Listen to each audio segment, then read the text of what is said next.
Y estamos de vuelta con la siguiente conferencista. De Dominicana nos vamos a Colombia, Medellín, Colombia, con la maestra Carolina Díaz, quien es consultora política y ella está con el tema campañas a prueba de bomba. Carolina Díaz Reyes es directora del área misional en la consultora Jaramillo Luján Estrategia y Comunicación, consultora en comunicación, estrategia y liderazgo con una trayectoria de más de una década en el diseño y gestión de estrategias de alto impacto, tanto para gobiernos, campañas, así como equipos de liderazgo en Colombia, Ecuador, Guatemala, Honduras, Dominicana, México y España. Por si fuera poco, es politóloga por la Universidad Carlos III en Madrid, cuenta con un máster en asesoramiento de imagen pública y consultoría política por la Universidad José Camilo Cela en España y está certificada en marketing político por el Instituto Etudes Politiques, Sciences Po Toulouse de Francia, espero haberlo dicho bien, en Innovación Pública y Ecosistema GovTech por la Universidad del Rosario. Actualmente forma parte de la Escuela de Liderazgo para Agenda de los dos hemisferios de la Organización de Estados Americanos y se destaca por su enfoque estratégico, su capacidad de articulación entre la comunicación, el liderazgo e innovación pública y su experiencia internacional en entornos altamente exigentes. Sin más, estimada Carolina, es un gusto tenerte por acá en estos espacios. Hola José, muy buenas tardes, buenas noches por aquí en Colombia ya. Espero que todo el evento haya salido súper bien. Aquí estamos casi que cerrando con toda la energía y con toda la disposición. Así es, muchísimas gracias Carolina. Todo marcha bien esta Semana Iberoamericana. Tú has sido una de esas ponentes que ha estado desde el inicio, si no me equivoco. Y justo hace unos minutos atrás estaba haciendo cuentas de las horas y demás. Ya sabes, esto de balance general. Y estaba recordando cuántos conferencistas hemos tenido que modificar durante la semana. Afortunadamente, hasta el día de hoy, ningún conferencista se ha bajado de este programa. Qué y, y, bien. y, y bueno, esto habla muchísimo también, ¿no? Gracias por aceptarnos y por dedicarnos un poco de tiempo para compartir justo este tema tan, eh, pues del que mucho se habla, pero poco se sabe realmente a profundidad, ¿no? Y qué mejor que tú. Así que bienvenida, este espacio es todo tuyo. Gracias, José. Y bueno, tú acabas de mencionar que es un tema del que mucho se habla. Yo lo he escuchado bien poco, más bien he escuchado de cómo hacer campañas perfectas y la estrategia, y creo que todos lo sabemos, todos lo hemos estudiado y lo hemos puesto en práctica. Sin embargo, lo que hoy les pasa a las campañas es que son escenarios de crisis permanente. Entonces, hoy no vengo a hablarles de cómo hacer una campaña perfecta y una campaña que no tenga ningún inconveniente, sino más bien hablar de las campañas reales, esas que están en escenarios de crisis, esas que tienen que sobrevivir, ¿cierto? Porque digamos que en política las campañas pues no se caen por lo bien, por lo que hacen o por lo bien que lo hacen, sino que se caen por lo que no blindan, por esas grietas que quedan en la campaña, por esos asuntos que son alertas, son incidentes y que se dejan pasar de largo y luego pasan factura a lo largo de la campaña, entendiendo no solo como el periodo electoral, sino desde que se empieza con los ejercicios de posicionamiento, de reconocimiento y demás. Entonces, yo más bien les vengo a hablar de cómo empezar a cerrar esas grietas, no de las campañas perfectas e ideales que todo el mundo quisiera, sino cómo no llegar a apagar esos incendios. Entonces, lo primero y la premisa que quisiera traer a colación es que una campaña debe entenderse desde la trinidad de la campaña. Es un concepto de Miguel Jaramillo Luján, en que mi jefe, además mi mentor, que habla de las campañas entendidas como el candidato, la campaña, el equipo, el territorio. Entonces, en ese orden de ideas, si no entendemos de esa manera desagregada una campaña electoral, muy difícilmente vamos a poder abordar cada uno de esos frentes y poder darle paso a un ejercicio de blindaje, de protección de la campaña y, si se quiere, de neutralizar el fuego antes de que nos prenda la casa, ¿sí? En campañas electorales no gana el mejor. De hecho, creemos que no gana ni siquiera el que más gusta, sino el que la gente prefiere, y muchas veces no es el mejor. Incluso en Latinoamérica, en los últimos procesos electorales y hace ya varios años estamos viendo narrativas de que hay que votar por el menos malo. No es lo ideal, pero eso viene a representar o a reflejar lo que exactamente estoy diciendo, y es que no gana el mejor, sino que gana el que resiste más golpes, y al final el que la gente prefiere, no el que la gente quiere. En ese orden de ideas hay que tener algo muy presente, y es que toda crisis avisa. Toda crisis tiene un proceso, tiene una curva de crecimiento. Entonces, solo debemos llamarlo crisis cuando compromete la reputación de la campaña. Y entendiendo la reputación de la campaña, no como el ataque de bodegas en X o el trending topic que se arma en X de manera artificial o no, sino cuando eso realmente está comprometiendo el caudal electoral. Es decir, esto nos está quitando votos realmente. Ahí es que es una crisis. Pero antes de eso, muchas cosas tuvieron que tener lugar para que llegáramos a ese punto. Entonces, toda crisis se avisa. El problema es que casi nadie escucha esas pequeñas alertas. ¿Y por qué no se escuchan esas pequeñas alertas? Porque si algo pasa con las campañas es que empiezan sobre el tiempo. Yo creo que José y muchos de los consultores que nos acompañan en estos espacios son conscientes de que llega el candidato faltando una semana para la inscripción. Son pocos los que realmente hacen un trabajo de construcción de marca o de definición de su marca y de un ejercicio de posicionamiento juicioso. Hay personas que llevan 12, 15 años haciendo campaña y ya hay un camino recorrido, pero casi que en ese camino, por muy largo o muy corto que sea, van apareciendo esas señales de lo que puede generar una crisis. El comentario, el chisme, eh, el contenido que se olvidó en Google, la entrevista donde se metió una pata. Todas esas alertas van creando un camino y un inventario de cosas que preceden una crisis. Así que, primer consejo es escuchar, monitorear. Creo que monitorear es una palabra que vamos a escuchar mucho a lo largo de estos minutos que nos quedan. Voy a tratar de ahí alinearme al horario, pero es muy importante ese ejercicio de inventario. ¿Y por qué? Cuando uno habla con el candidato, con el equipo de campaña, con las personas que están alrededor del proceso, dicen, no nos preocupemos por los ataques todavía, no dejemos de ser paranoicos. Y realmente eso no es paranoia, eso es profesionalismo. ¿Por qué? Porque hay muchos temas que nos pueden dañar la elección, sobre todo porque electoralmente estamos en tiempos de una indecisión suprema. Hoy la decisión de voto se toma casi que llegando a la urna.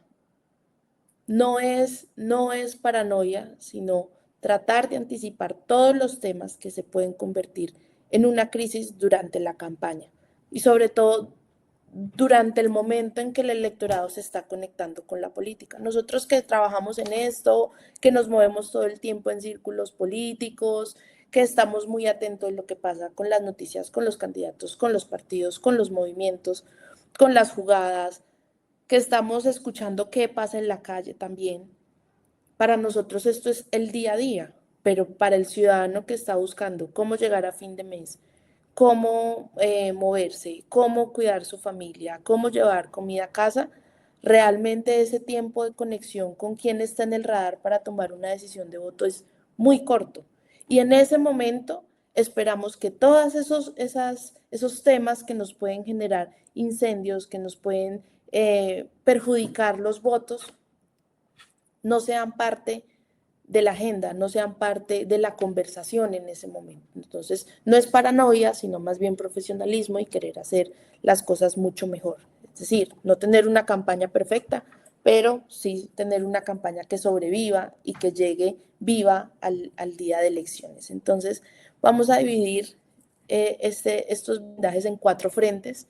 Como les decíamos, creemos mucho en la trinidad de la campaña, que es el candidato, el equipo y la campaña como tal, hablando del territorio, pero sobre todo el blindaje electoral. Y ya verán por qué es un tema que quise traer a colación, porque me parece muy, muy delicado lo que está pasando en los últimos años con los sistemas electorales, con la legitimidad que tienen. Así que creo que parte de la responsabilidad de nosotros como consultores, con los candidatos, con los equipos con los que trabajamos, es poder aportar también a ese blindaje electoral. José, ya te voy a explicar eso.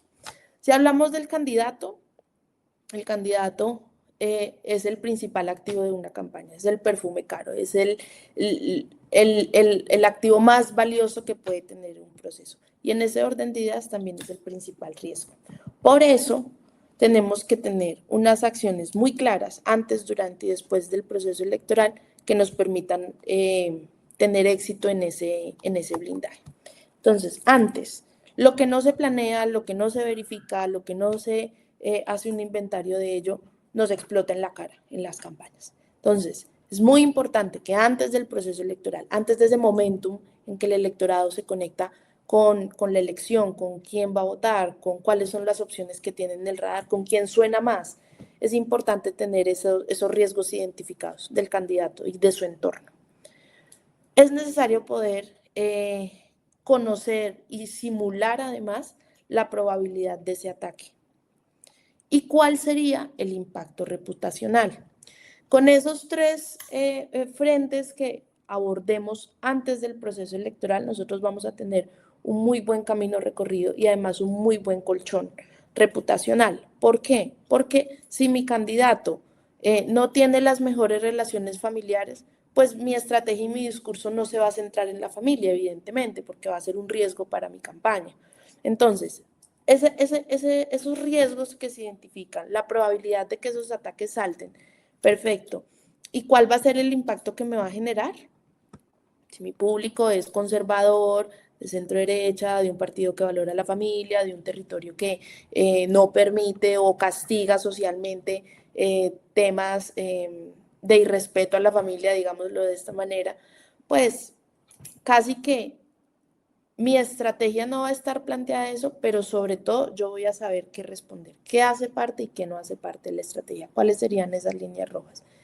¿Tendrá que salir el candidato a responder siempre? No, también es un ejercicio de ver quién responde qué en la campaña, como lo decíamos al inicio, el candidato es el activo más valioso, porque lo vamos a desgastar respondiendo temas negativos que de pronto no nos están impactando de tal manera el caudal electoral o la proyección de intención de voto que tenemos.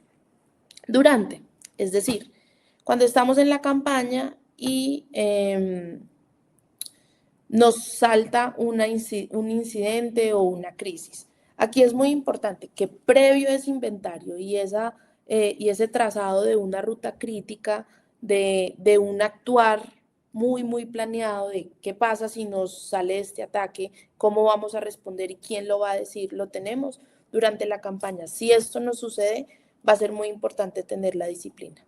En las campañas está el sobrino, el amigo, los 7 consultores, los que se creen estrategas y no, los que le hablan al oído, los líderes políticos y demás. Y si hay algo que hemos comprobado en las campañas es que la disciplina mata talento. Y talento slash ocurrencias o ideotas. Entonces, 3 premisas súper sencillas para dejarles. El candidato no pelea en redes. Eso está más que comprobado por la data, por la escucha social digital de los proyectos que nosotros tenemos. El candidato que entra en peleas que no dan un rédito en número de votos está desgastando su reputación.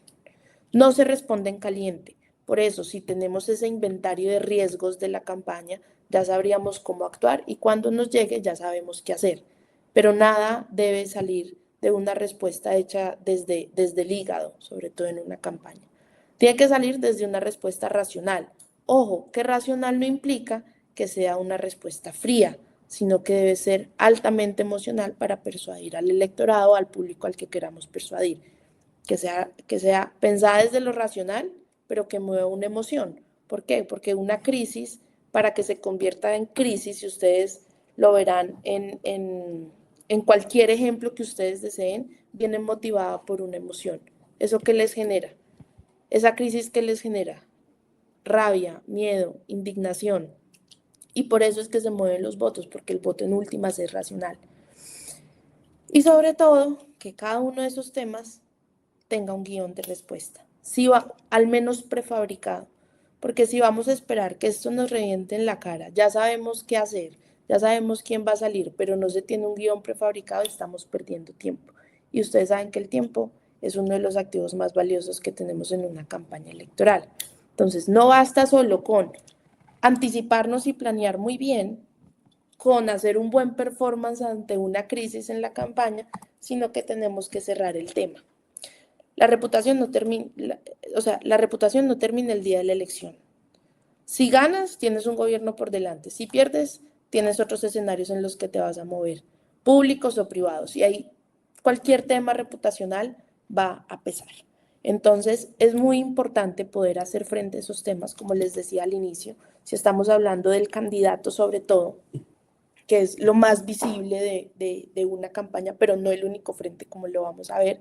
Es muy importante, fundamental, que todos los temas que representen un daño a la reputación puedan neutralizarse antes, maravilloso, pero después de la elección deben neutralizarse. No pueden quedarse como en el olvido y dejar la puerta entreabierta a que en un próximo proceso o en un gobierno esa sea una piedra que nos sigue pesando en la mochila.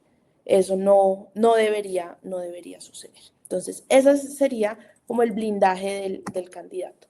Si hablamos del blindaje de la campaña, hablamos de las personas o el blindaje del equipo, hablamos de las personas.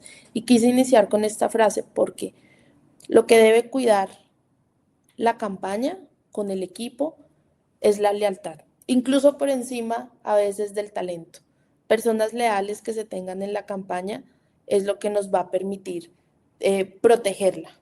Por eso digo que las campañas no se filtran solas, las filtran las personas, con o sin intención. Muchas veces esas filtraciones suceden porque las personas pues que participan de esa campaña quieren sacar provecho, mostrar, destacarse por estar participando en X o Y proceso y, de nuevo, sin intención muchas veces pueden soltar información. Entonces, la lealtad y la confidencialidad dentro de una campaña va a ser muy importante. Pero, sobre todo, antes de iniciar ese proceso electoral, antes de entrar al ruedo, como se dice, lo que un equipo de campaña debe hacer, además de planear, es tener claros los roles, las responsabilidades, unas líneas de mando, vocerías, canales de comunicación interno, un manual de redes para el comportamiento del equipo. Voy a precisar en eso en un rato. Lo que menos debe existir en una campaña es democracia. Una campaña que todo lo pone a consideración del equipo. Una campaña que discute y busca llegar a un consenso primero, no avanza al ritmo que debería.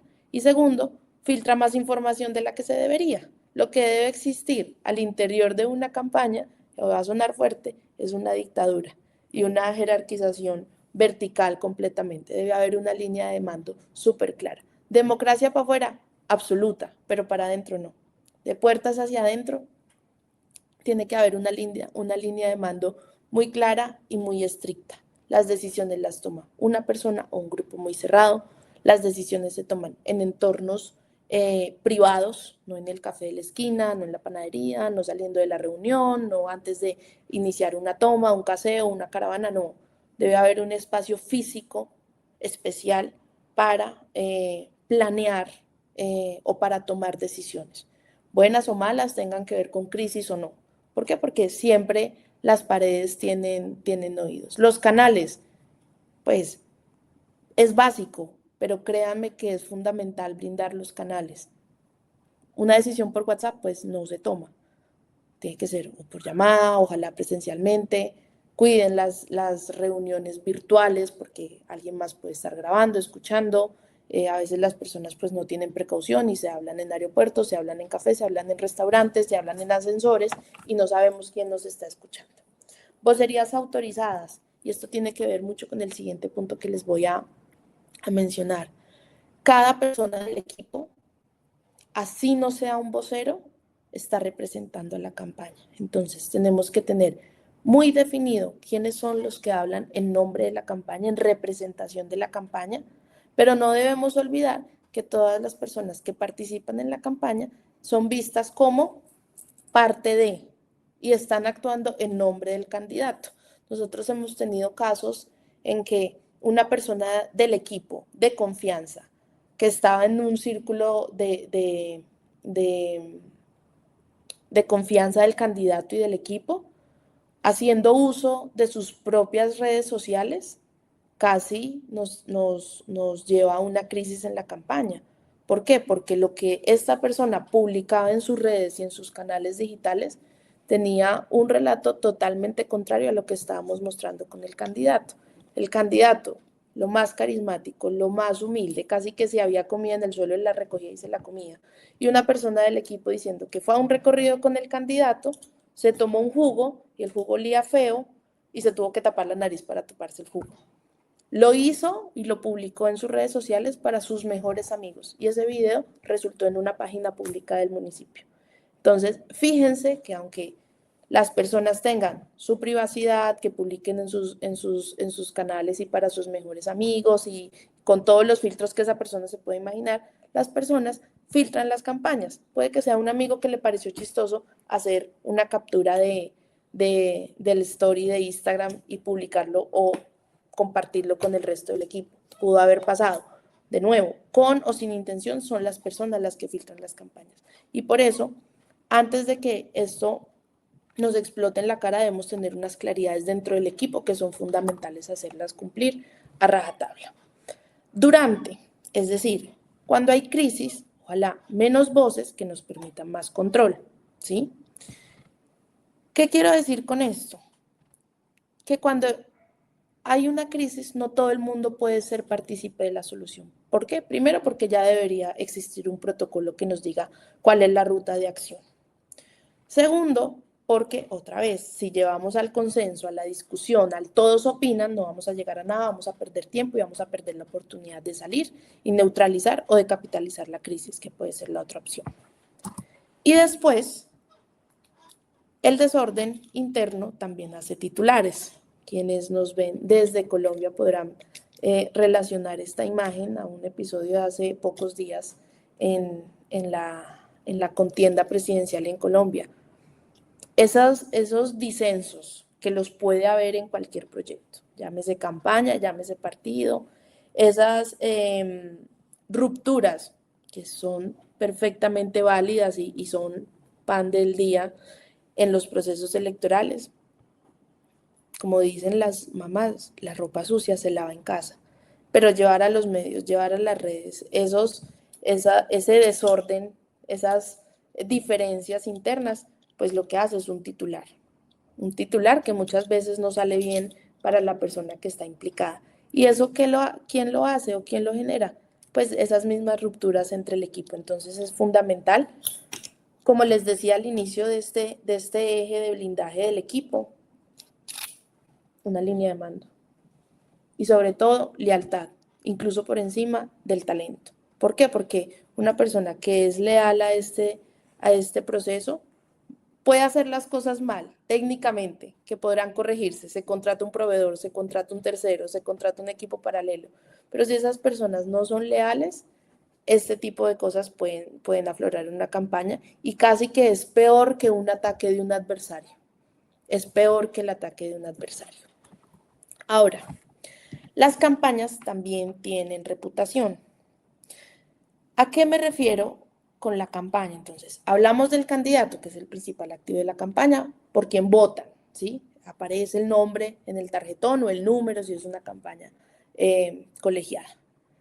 Está el equipo que representan a la campaña y está la campaña como tal, es decir, los eventos, los aliados, los proveedores, la pauta que se hace, las acciones de campaña que se hacen, los voluntarios, todo, absolutamente todo eso comunica en una campaña.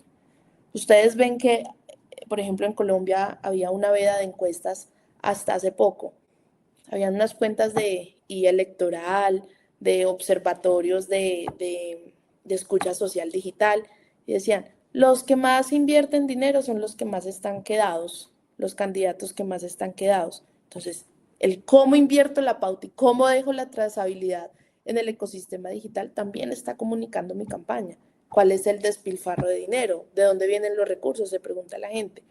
Y si ya empezamos a traducirle a la gente, ¿cuántos miles de dólares son invertidos en pauta política por candidatos presidenciales en este momento en Colombia, en Chile, que el domingo tienen elecciones? Es una cosa absurda, que en últimas generaría indignación en la gente.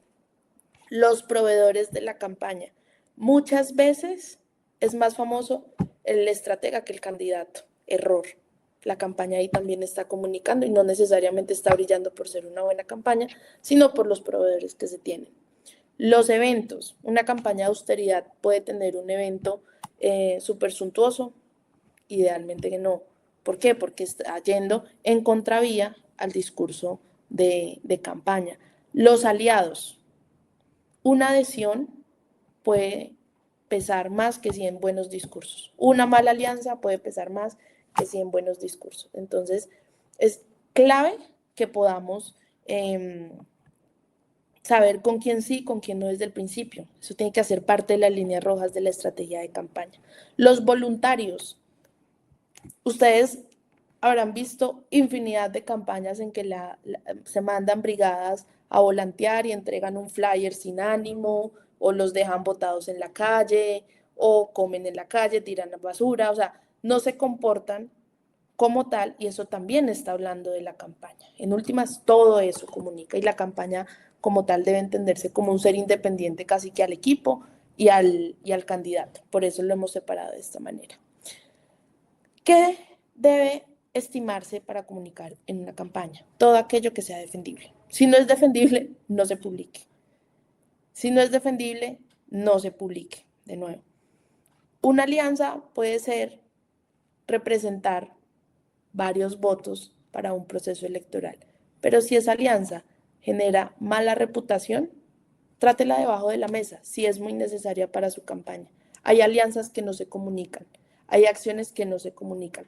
Por eso los candidatos deben ser personas externas a las comunicaciones, porque al candidato le sirve todo lo que se hace en el día y todo lo que pasa en el minuto a minuto de su campaña, y para eso también debe existir un criterio de las comunicaciones de la campaña, es decir, qué sí publico y qué no publico, qué manejo exclusivamente en territorio y qué manejo en aire y en digital. Ese criterio es clave para que estas alianzas, eventos, voluntarios, todo lo que les he mencionado, proveedores, no haga parte de la agenda y de la conversación de la campaña, sino que opere lo que tenga que operar. Durante, monitorear es sobrevivir. ¿Qué pasa con el grueso de las campañas?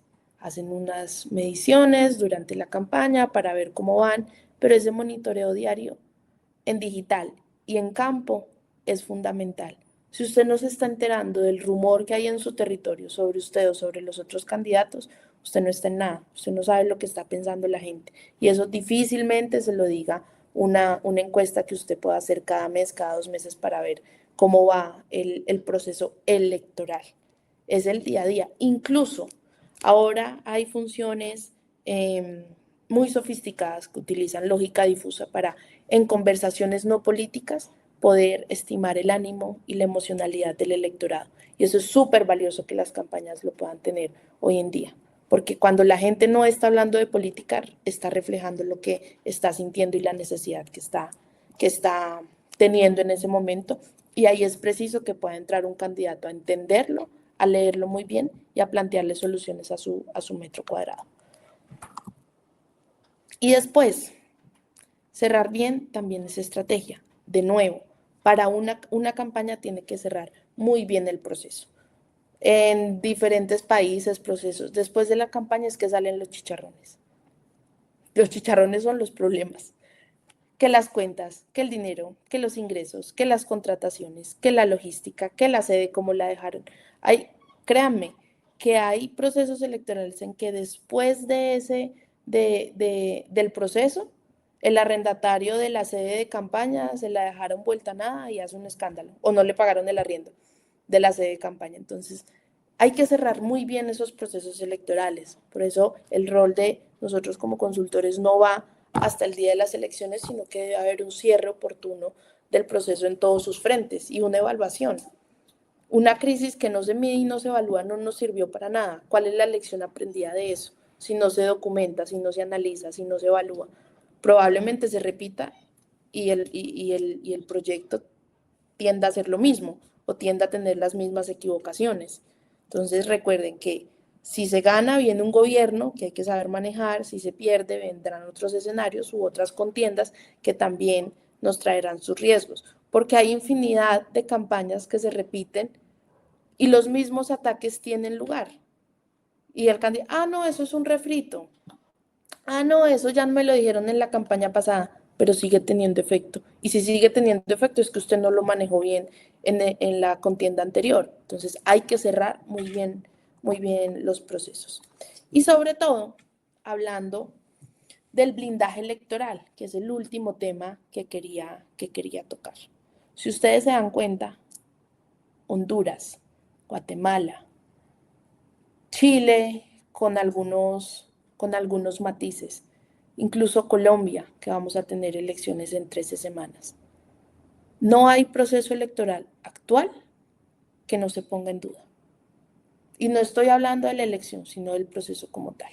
Entonces están los cuestionamientos de fraude, de hackeo, de las actas, del control electoral. Todo el proceso se pone en duda. Y eso, en últimas, quita legitimidad.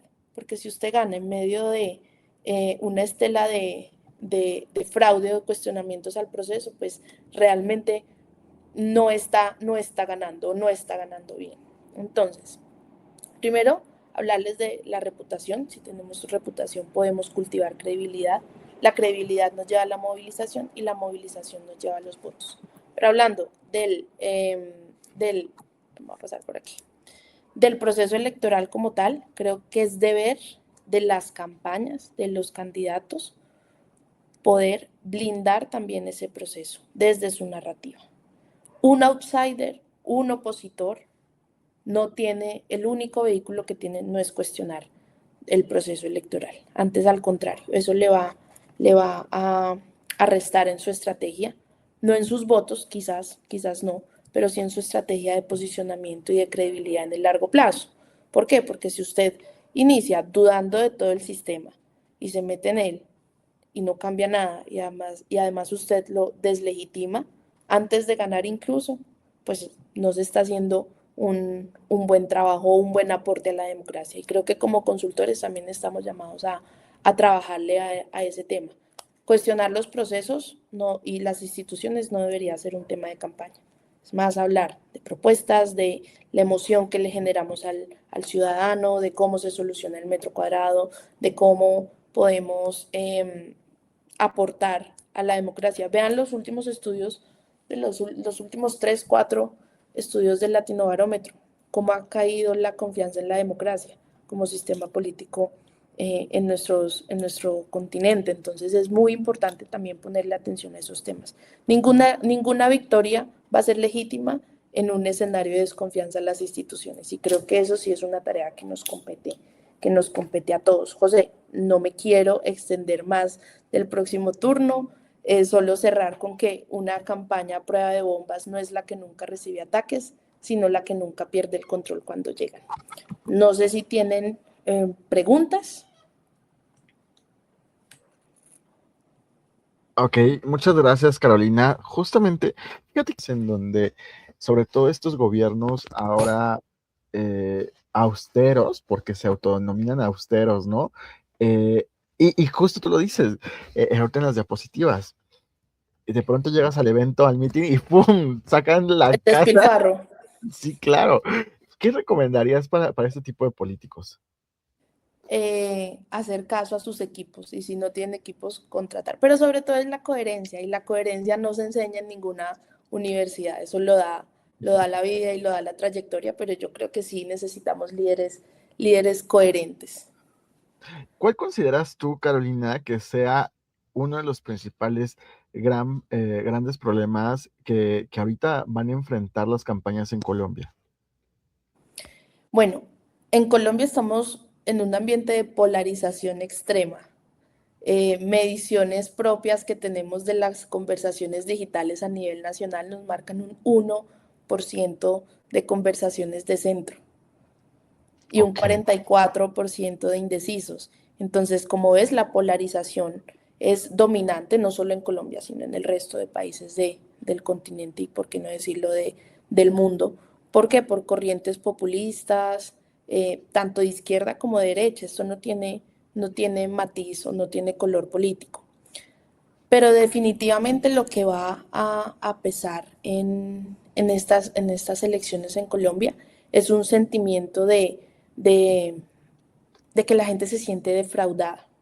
Y ese sentimiento creo que nos puede generar un sinfín de contenidos, de narrativas que son inconformistas. Yo no diría que en esta elección vaya a ganar un outsider. De hecho, todos los candidatos que se han mostrado como outsider hasta el momento, yo no sé si cuántas personas nos están siguiendo de Colombia, pero hace unos meses teníamos más de 100 precandidatos presidenciales. Hoy estamos alrededor de unos 70, 65, y eso es una cantidad. O sea, dime qué sistema electoral va a ser competitivo con 65 candidatos. Entonces hoy hay una narrativa de la unidad y la unidad no se ve por ningún lado. La unidad cada vez es un concepto que se relega al papel o a los titulares, pero que no se materializa en el accionar político de los líderes que tenemos. Entonces ese va a ser un tema, y sobre todo esas narrativas polarizantes que creo que son dominantes en todo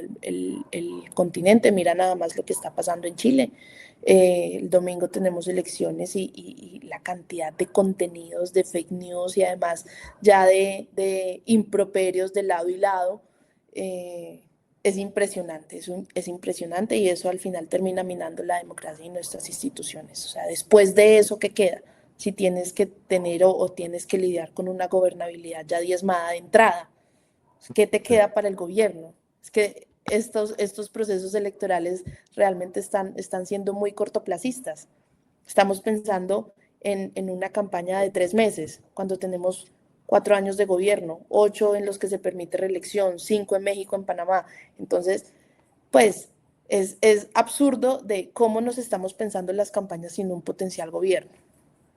Así es, justo este tema de la polarización. Ayer por la noche estaba viendo Reels en Instagram, de esos 10 minutos que te tomas a ver, a reír, ¿no? Y sale un Reel justamente en una iglesia allá en Colombia. Desconozco la ciudad, y les pregunta el sacerdote a los niños, tenía como 10 niños ahí: dígame usted por qué, motivos por los cuales la gente se pelea, ¿no? Y dice una niña algo, y de pronto sale otra niña y dice Petro. Por Petro. Y ese es el pan de cada día en nuestros países. y, y digo, o sea, justamente es una realidad, ¿no? O sea, ya los niños, si nos ponemos a analizarlo, el panorama, tienes la infancia dentro de una iglesia y a través de la política. O sea, wow, este panorama te deja mucho, porque digo, viéndolo en los 5 o 10 minutos que me tomé, sí estaba riendo, pero después me puse a pensar, ¿hasta dónde ya llegó justo estos niveles? ¿No? Donde, como bien lo dices, Es la la mayoría, conversación en el almuerzo y en la cena familiar. sí. Sí, sí, ahora ya en la iglesia, ¿no? Con el tema, pero justamente, o sea, el que el ciudadano se siente defraudado, ya no solamente sienten defraudados aquellos que dieron el voto, aquellos que confiaron, ahora incluso aquellos que no pudieron dar el voto, ¿no? Esto Exacto. ya rebasa justamente esa parte que de pronto algunos no quieren ver, y que es el Así pan es. de día de todos ustedes, o desde fuera también, ¿no? Lo que se piensa. Pues bueno, Carolina, muchísimas gracias. No quiero ahondar más porque sé que también tienes otras actividades, y te quiero hacer entrega de este reconocimiento que te entrega Crubas Comunicación al INCOP y Hagamos Comunicación, a la maestra Carolina Díaz, por haber participado como conferencista en esta cuarta Semana Iberoamericana de Comunicación, Estrategia y Marketing Político, que se realizó del 8 al 12 de diciembre, y a través de Hagamos Comunicación se firma aquí en Ciudad de México el día de hoy, 12 de diciembre. Lo firma el maestro Francesco Aicart, presidente del INCOP. lo firma tu servidor José Luis Cruz y te lo hacemos llegar. Carolina, muchísimas gracias por compartirnos. Gracias a ustedes, José, siempre con la mayor disposición y el cariño por este evento. Muchas gracias. Te mando un fuerte abrazo, Carolina. Ojalá pronto Igual. podamos saludar. Chao, que esté muy bien. Buenas noches.